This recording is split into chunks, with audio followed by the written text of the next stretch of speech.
guys. Linog.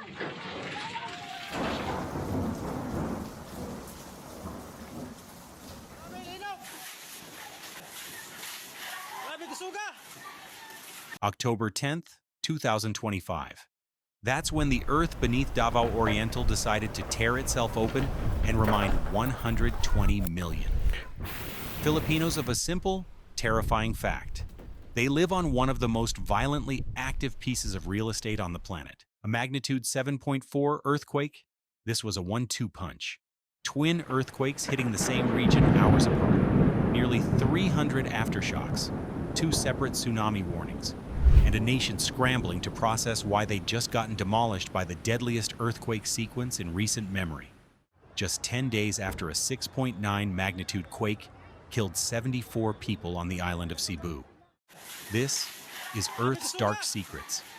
I'm breaking down exactly what happened on October 10th and why the Philippines experienced back-to-back catastrophes that exposed the vulnerability of living on a planet in constant geological motion. Now, a tsunami alert has been issued after the Philippines was hit by a magnitude 7.4 earthquake, the second in less than 24 hours. 9:43 a.m., the Philippine Trench, 58 kilometers beneath the ocean off the coast of Manay, suddenly released decades of built-up tectonic pressure.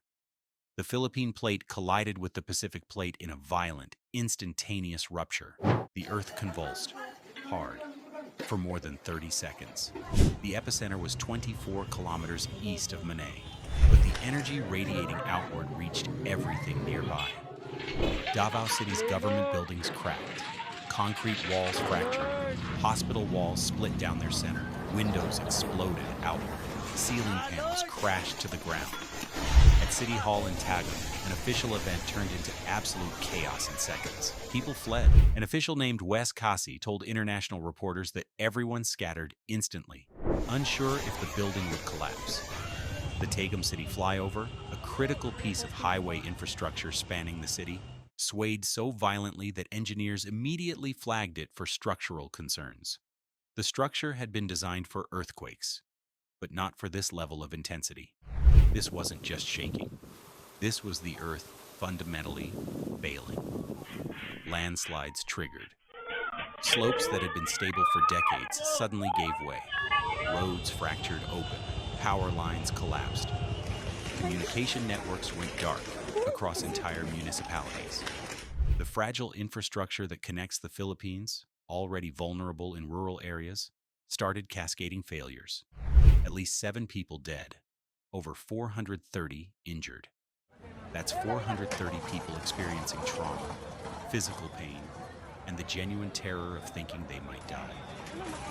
In Davao City alone, 300 people sought medical attention within hours. The earthquake had broken bones, crushed limbs, and created deep lacerations from flying glass. Hospitals that had been operating normally shifted into emergency protocols within minutes. Entire floors were evacuated. Patients on upper stories were moved to ground level as a precaution.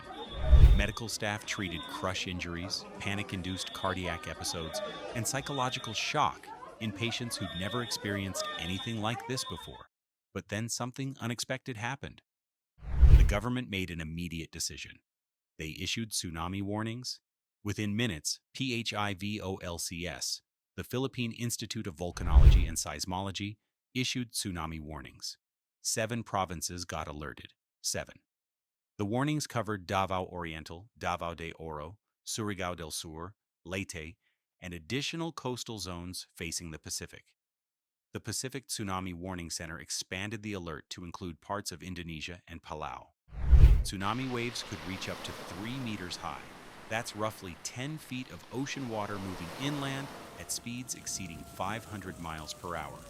Coastal residents evacuated instantly.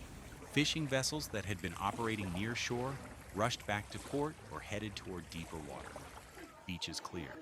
By noon, 3 hours after the initial earthquake, the Pacific Tsunami Warning Center lifted its alert.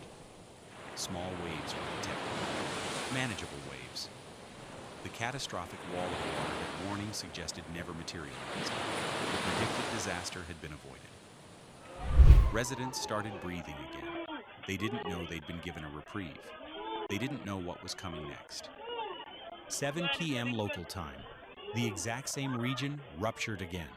A magnitude 6.8 earthquake, confirmed by Philippine seismologists. 7 hours after the first earthquake, the Philippine Trench tore open along the same fault zone. It wasn't as powerful as the initial quake, but the psychological impact was devastating. PHIVOLCS immediately issued another tsunami warning. Residents who had just begun returning home, who had started assessing damage and sweeping up debris, suddenly found themselves fleeing to higher ground a second time. The evacuation process restarted. Emergency services, who had been working non-stop since 9:43 a.m., now faced a second major crisis on the same day. This time, the tsunami warning lifted faster, but the toll was already mounting.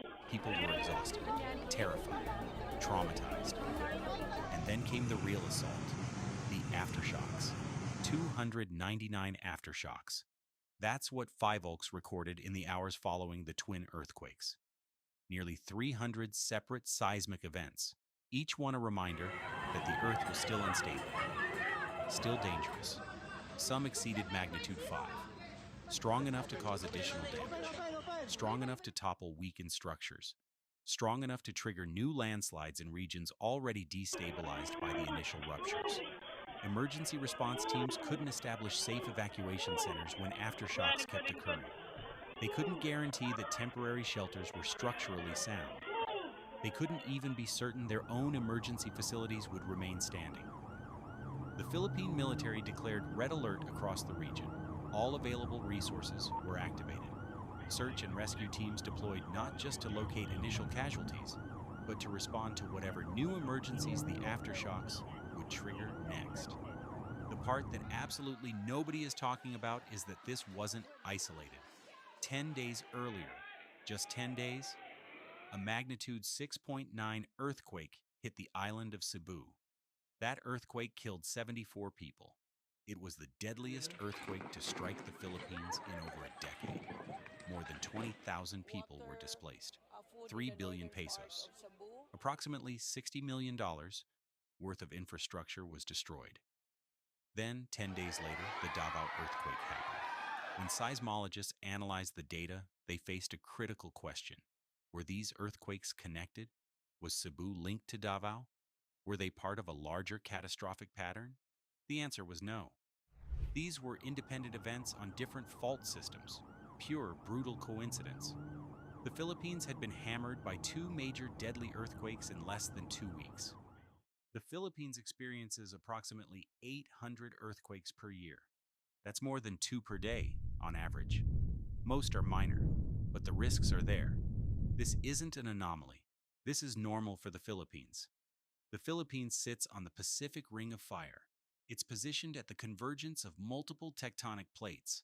The Philippine Trench, where these earthquakes originated, is one of the deepest, most geologically active underwater zones on Earth. Living in the Philippines means living with constant geological instability. And that instability is being documented, measured, and understood better than ever before.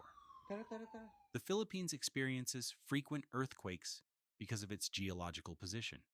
That fact doesn't make earthquakes any less deadly. Modern early warning systems do save lives. The tsunami warning system that was successfully deployed and lifted prevented what could have been a second catastrophic layer to an already devastating day. But early warning systems can't stop earthquakes. They can't prevent buildings from collapsing. They can't eliminate the fundamental vulnerability of having 120 million people living on one of the most seismically active pieces of land on Earth. 7 dead. Over 430 injured. Hundreds of thousands experiencing genuine terror as the ground became an enemy.